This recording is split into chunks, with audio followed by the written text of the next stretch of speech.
शाम के 7 बजे थे। अंधेरा धीरे धीरे गांव की गलियों को निगल रहा था।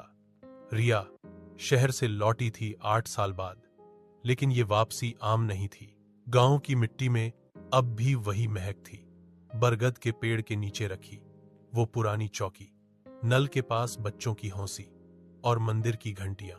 पर आज हर चीज कुछ ज्यादा चुप लग रही थी। रिया के कदम धीमे थे, उसका सूटकेस धूल उड़ा रहा था और आंखें चौपाल के उस ओर देख रही थीं जहां पहले बाबा बैठा करते थे।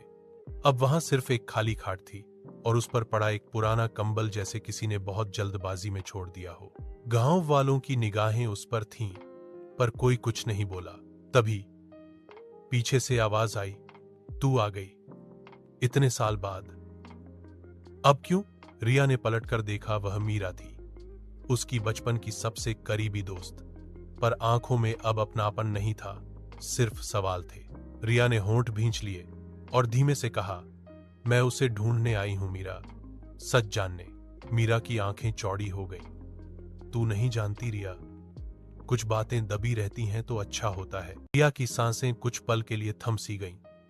मीरा की बातों में जो डर और चेतावनी थी, उसने रिया के अंदर पुराने सवालों को फिर से जिंदा कर दिया। क्या तुम जानती हो वो कहां है? रिया ने एक उम्मीद भरी नजर से पूछा। मीरा ने नजरें चुरा ली और धीरे से बोली, तू बाबा की खाट तक गई थी ना, वहां कुछ तो देखा होगा। रिया ने सिर झुकाया। बस एक पुराना कंबल। मीरा ने आंखें बंद कर ली। उसी कंबल के नीचे कई सालों की चुप्पी दबी है रिया। तेरे बाबा, वो जिस दिन अचानक गायब हुए, उस रात पूरा गांव जागा था, पर किसी ने कुछ नहीं देखा, कुछ नहीं सुना। रिया की आंखें भर आईं। मुझे हमेशा कहा गया कि वो शहर गए हैं, पर कोई पता नहीं चला। मां भी कभी कुछ नहीं बताती थी, अब वो भी नहीं रही। मैं खाली हाथ रह गई मीरा। मीरा ने कांपते हाथों से रिया का हाथ थामा। तू अकेली नहीं है, पर उस रात मैं वहां थी। रिया की सांस अटक गई। तुमने क्या देखा था? मीरा ने कांपते होठों से कहा, मैंने देखा था कि तेरे बाबा चौपाल की ओर जा रहे थे, पर उनके पीछे कोई था, काली परछाई, जिसने कभी गांव में कदम नहीं रखा था। और फिर एक तेज चीख आई और सब खत्म। काली परछाई? रिया के गले से आवाज नहीं निकली। मीरा बोली, वो कोई इंसान नहीं था रिया, गांव में एक पुरानी कथा है, उस पीपल के पेड़ की जो चौपाल के पास है। कहा जाता है हर 100वें पूर्णिमा पर वो आत्मा लौटती है किसी को लेने। रिया ने धीमे से कहा, और अगली पूर्णिमा बस 3 दिन बाद है।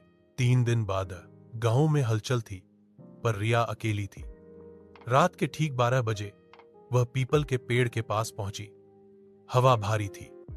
दूर मंदिर की घंटी अपने आप बजने लगी। बाबा, अगर आप कहीं हैं तो सामने आइए। एक सन्नाटा और फिर एक सरसराहट। रिया ने मुड़कर देखा। एक धुंधली परछाई बाबा की तरह लग रही थी। रिया, धीमी सी आवाज आई, बाबा। वह आगे बढ़ी, पर तभी वह परछाई हवा में घुल गई। उसकी जगह पेड़ की जड़ में कुछ चमका, एक पुराना लॉकेट। रिया ने उसे उठाया। लॉकेट में एक पुराना फोटो था, जिसमें बाबा थे और कोई और, जो हूबहू रिया जैसी दिख रही थी, पर वह रिया नहीं थी। ये कौन है? रिया बुदबुदाई।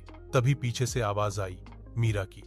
वो तेरी जुड़वां बहन थी रिया, जिसे जन्म के बाद मार देने का फैसला किया गया था, पर वह बच गई और अब वो लौट आई है। रिया के हाथ से लॉकेट गिर गया। पीछे किसी के पैरों की आहट आई। अब मैं आई हूं रिया।